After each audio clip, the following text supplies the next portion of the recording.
The US and most developed countries in general have seen a slight reduction in inflation in recent months. Inflation is easing thanks to Fed's interest rate hikes, reduced fuel costs, and lower economic demand. Yet, if you look at egg prices, they have been increasing much more rapidly. The median cost for a dozen eggs is $4.25, up 60% from last year. In states like California, this is as high as $7, partly due to a law introduced last year. Even at this price, there is a shortage of eggs and sometimes the store shelves are empty. While inflation explains some of the price hikes, it's not the whole story. For instance, chicken prices have only gone up 11% and corn, the main diet of chickens, has only gone up by 15%. Nitrogen fertilizer prices have come down. While the US saw a similar shortage and price hike in 2015, the reasons are very different. This time, it could last much longer.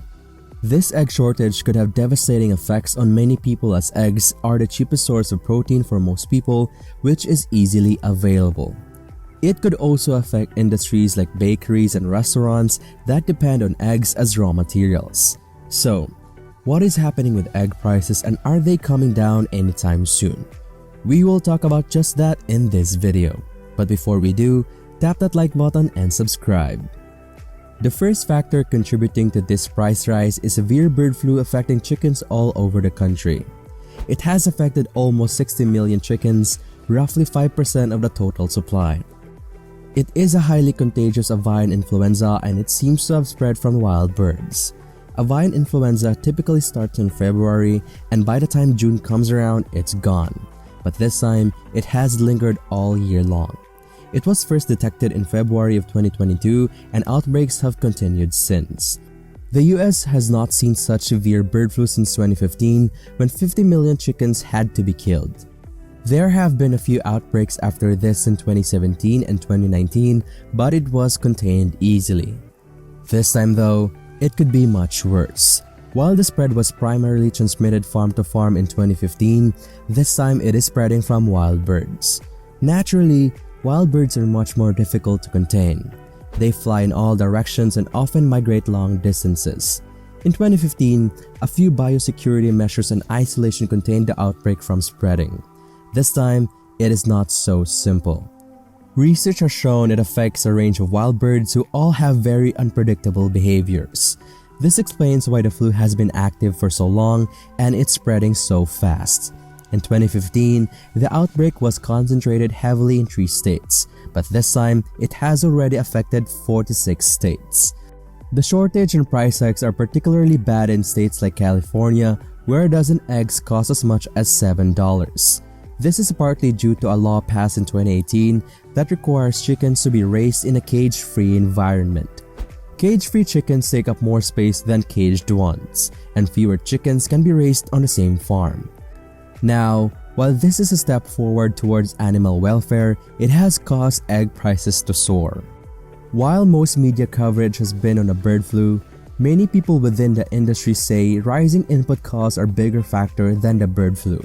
The president and CEO of the American Egg Board Trade Group said, "When you're looking at fuel costs going up and you're looking at feed costs going up as much as 60%, labor cost, packaging cost, all of that, those are much bigger factors than the bird flu for sure." Supply and chain issues have also not been fixed. The global supply chain system collapsed during COVID-19 pandemic, and while we don't face the same problems, political instability and rising global tensions have once again disrupted the supply chain. Take the Russia-Ukraine war for example. The war started in February 2022 and is only intensifying every day. Both Russia and Ukraine played an important part in world trade before this. Russia and Ukraine combined are the biggest exporters of many raw materials. For instance, Ukraine is the second biggest exporter of soybeans, which constitute about 30% of a chicken's diet. Russia is also the biggest exporter of nitrogen fertilizers, accounting for 50% of the global supply. These fertilizers are necessary for the production of any crop, and due to the sanctions imposed on Russia, its price has been soaring. The pandemic had also affected the shipping industry. These companies have not recovered fully. The shipping companies sold a lot of their assets to remain afloat during the pandemic, and the assets are yet to reach up pre-pandemic levels. However, this doesn't seem to be the main factor here.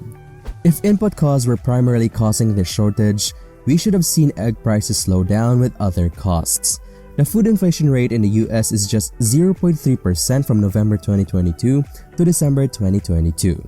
Egg prices, however, have gone up by 11%, so it doesn't look like input costs are the main reason for these price hikes.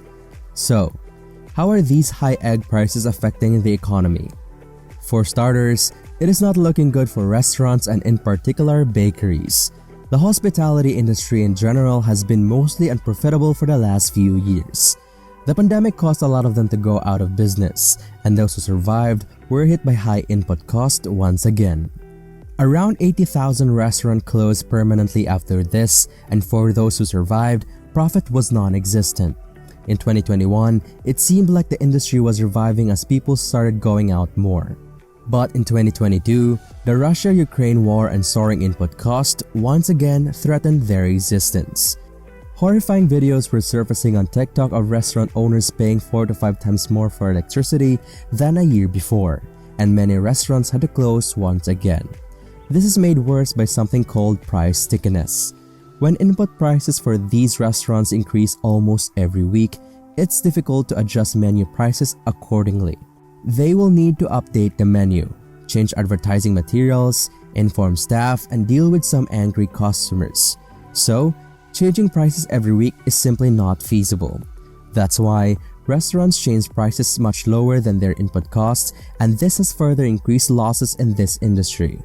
Food prices in the US have increased by 13% in the last year, while restaurant prices have only increased by 7%. We could see something very similar play out with bakeries and restaurants that primarily use eggs in their menu. Rising input costs and lower consumer demand are already causing so many bakeries to go out of business. Combining this with sticky prices, we could see these restaurants close down.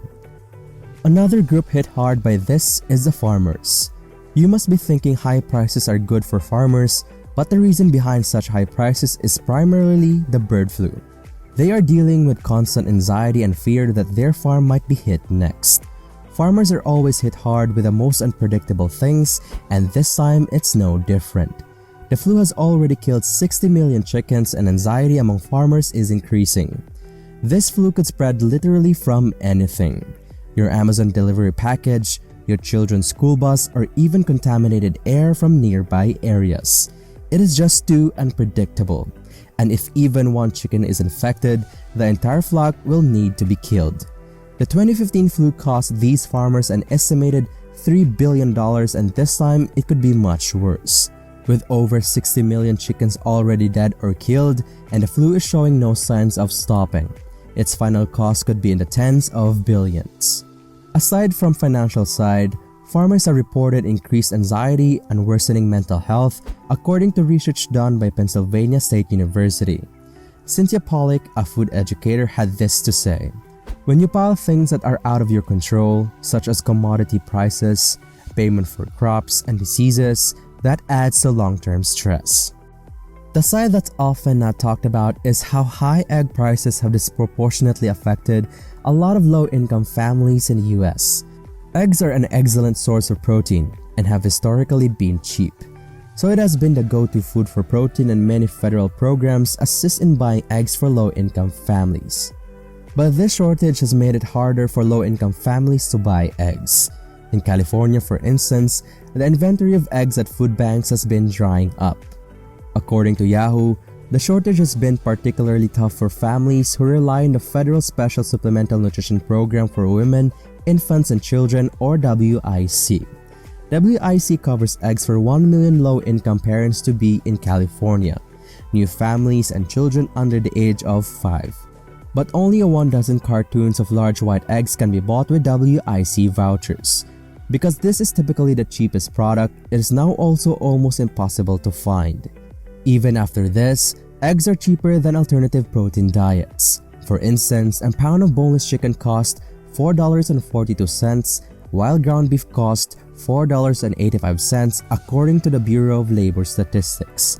So, low-income families couldn't have chickens and beef before, and now they can even access the cheapest source of protein. The consequences of these could be devastating. Studies have shown protein to be an important factor in a child's growth during pregnancy. Aside from weak bone structure and underweight babies, a low-protein diet during pregnancy has been shown to increase the risk of kidney-related problems both in the mother and the child. The big winners of this price rise have been the egg companies. These companies don't have to deal with the same problems as farmers, as they mostly buy eggs from farmers. If the flu hits one farm, they can always buy from the next.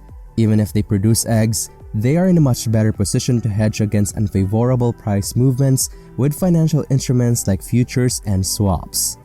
Cal-Maine Foods, the largest producer and distributor of eggs in the United States, saw its profit increase 65% to $198 million during the 3 months that ended November 26 from a year ago.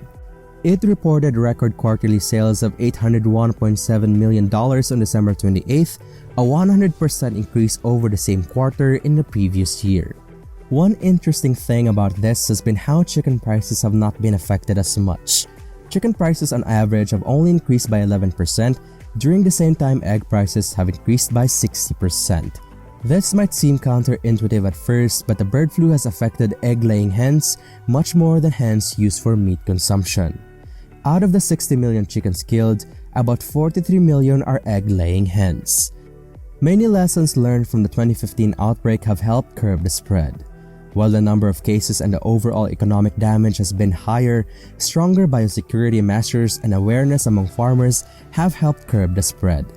According to Jada Thompson, a researcher with the Arkansas Agricultural Experiment Station, unlike 2015's bird flu outbreak, there was a little to no lateral spread of the new highly pathogenic avian influenza or HPAI this year. Lateral spread means the transmission of the disease from house to house through things like farm equipment, vehicles and people, or farm to farm. Thompson said while the number is higher, it could have been much worse had we not learned our lesson after 2015. So how long could these high egg prices last, and will they get worse?